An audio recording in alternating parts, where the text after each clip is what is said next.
Allah says in Surah Al-Imran, chapter number 3, verse 110. Kuntum khaira ummatin ukhrijat lin-nas. O ye Muslims, ye are the best of peoples evolved for mankind. Allah is giving us an honor and calling us Muslims as khaira ummah, the best of people. Whenever there is honor, it is always followed up with responsibility. There is no honor without responsibility. So when Allah is giving such a great honor to us and calling us the khaira ummah, the best of peoples, isn't there any responsibility? The reply is given in the same verse. تَأْمِرُونَ بِالْمَعْرُوفِ وَتَنْهَوْنَ عَنِ الْمُنْكَرِ وَتُؤْمِنُونَ بِاللَّهِ. Because we enjoin what is good and we forbid what is wrong and we believe in Allah. If we do not enjoin what is good and if we do not forbid what is wrong, if we don't do dawah, we are not fit to be called as Muslims. We aren't fit to be called as khaira ummah. Dawah is compulsory for every Muslim. And inshallah my son Sheikh Farik will speak about it in more detail. It is fard. Allah says in Surah Baqarah chapter 2 verse 143 that we have made you an ummat wast, a middlemost community, so that you may be a witness over the nations and the messenger will be a witness over you. It's our duty to convey the message of Allah subhanahu wa ta'ala.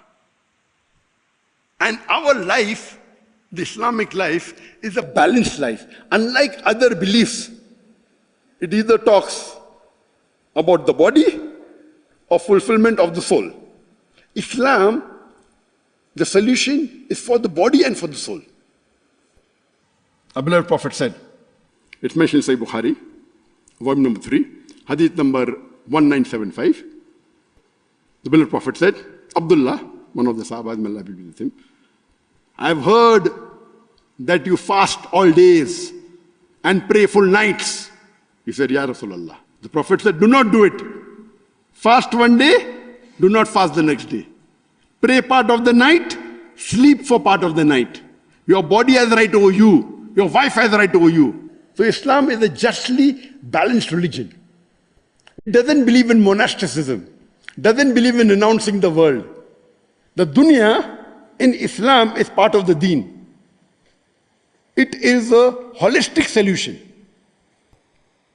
And furthermore, when people talk about happiness, talking about billionaires, we know the example of Christina Onese, who inherited wealth after her father died, who was a billionaire, and during interview she was asked that you are the richest woman in the world. She said, yes, I'm the richest woman in the world, but also the most unhappiest woman in the world. She didn't get peace, she didn't get happiness, and later on she committed suicide. And this is common. Family problems and all, more in the rich than the poor. It's there in both. But wealth does not get you happiness. Allah says the wealth is a fitna, is a test for you. And Allah says in the Quran, in Surah Rad, chapter number 13, verse number 28, verily in the remembrance of Allah do hearts find contentment. Verily, in the remembrance of Allah, do hearts find contentment. And that reminds me of a very good example of one of the greatest scholars of the medieval age, Shaykh al-Islam Ibn Taymiyyah. And we knew he lived a life of poverty. He was imprisoned, he was threatened by the enemy, he was tortured. So when the enemy threatened him, what did Shaykh al-Islam Ibn Taymiyyah said? He said, that what can you do to me? What can you do to me? If you imprison me, if you put me in jail, I would do zikr of Allah. Zikr, praise, and remember Allah. If you exile me, I would tafakkur. I would contemplate on the creation of Allah. If you execute me, I would be a shaheed. I would be a martyr. My Jannah is in my heart. Imagine a person who's not afraid of dying. Whatever you want to do, you do. You cannot take away the Jannah. My Jannah is in my heart and I'm not of this dunya, I'm for akhirah. So this is true happiness. Even though he lived in poverty, even though he was taught. And if you read the statement of Ibn Qayyim, may Allah have mercy on him, he was one of the well-known students of Shaykh al-Islam ibn Taymiyyah, he says, the life that Shaykh al-Islam ibn Taymiyyah lived of poverty, he was imprisoned, but I've never seen in my life any man who's more happier than Ibn Taymiyyah.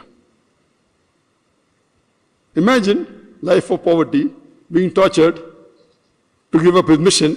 He didn't budge.